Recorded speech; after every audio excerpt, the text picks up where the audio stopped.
suis en train de vous parler actuellement de mon ouvrage qui devrait sortir prochainement en 3 volumes. J'ai déjà dit que le premier serait consacré à la prophétie, le deuxième à l'astrologie, et le troisième à la linguistique. Dans tous ces domaines-là, j'ai réalisé un certain nombre de travaux universitaires. Je vais vous parler, pour compléter, de 3 vecteurs qui vont s'articuler sur ces 3 volumes. Un des vecteurs sera la question des contrefaçons, fabrication de faux. Et dans ce domaine-là, j'ai fait déjà des travaux assez importants et conséquents concernant les centuries de Nostradamus, entre autres. Et notamment dans mon post-doctorat de 2007, soutenu à l'École pratique de hautes études, 5e section. Le deuxième vecteur sera celui des leaders, dont le rôle pour l'animation de la société est absolument essentiel et dont l'astrologie, telle que je la conçois, peut constituer une clé. Et le troisième vecteur sera celui, on pourrait dire, de l'imitation, de la fabrication,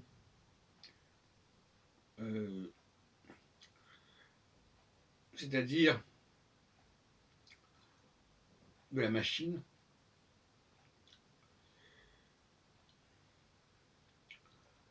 des automatismes,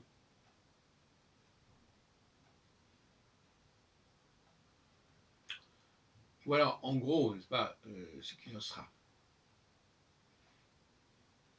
Dans le cadre de ce que j'ai appelé l'anthropologie générale.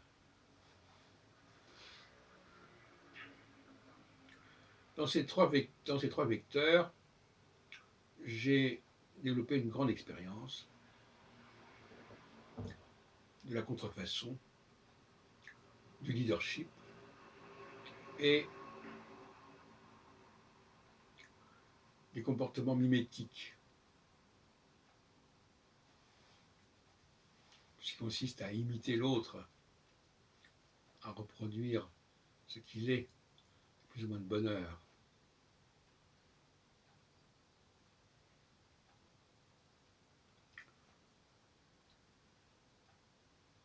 Il faudrait donc comprendre cet ensemble, ce triptyque,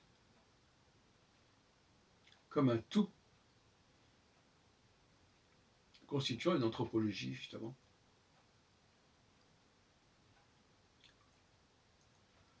C'est-à-dire, notamment, débouchant sur une théologie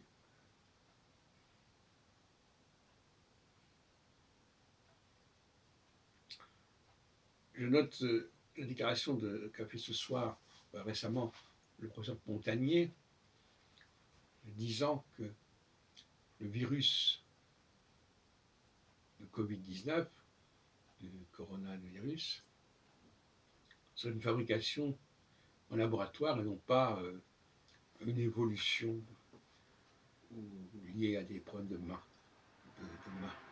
marché, de bêtes sauvages, etc. C'est très important que nous comprenions ce qui relève de l'évolution normale des choses, on peut dire, l'évolution aléatoire des choses, et ce qui relève d'une fabrication délibérée, programmée, etc. Et pour moi, c'est un débat fondamental qui pose le problème de Darwin, d'ailleurs. Pour Darwin, tout est le résultat d'une évolution normale, d'une nécessité normale, plus ou moins se développant de manière sauvage, alors que pour moi, il y a un autre degré qui se présente, c'est-à-dire ce qui a été le résultat de l'évolution, va lui-même devenir créateur en second en quelque sorte. Et ça pose toute une série de problèmes que l'on voit se manifester d'ailleurs dès les tout premiers chapitres de la Genèse, avec d'une part le premier chapitre qui nous parle d'une création, mais cette création, est-ce que c'est la création de l'univers? Je ne crois pas. Je crois que c'est plutôt la création par des êtres nés de l'évolution et qui ont programmé notre monde. Là, il y a un débat là-dessus, vaste débat. Et de la même manière, l'astrologie, par exemple, ne semble pas du tout l'auteur d'une évolution. Il n'y a aucune raison spécialement pour qu'il y ait un lien entre les hommes et les astres sous cet angle-là. Il s'agit d'une fabrication, d'une instrumentalisation des astres pour servir à son nombre de projets organisationnels. Et je dois avouer que le mot instrumentalisation est un mot fondamental dans mon mode de fonctionnement.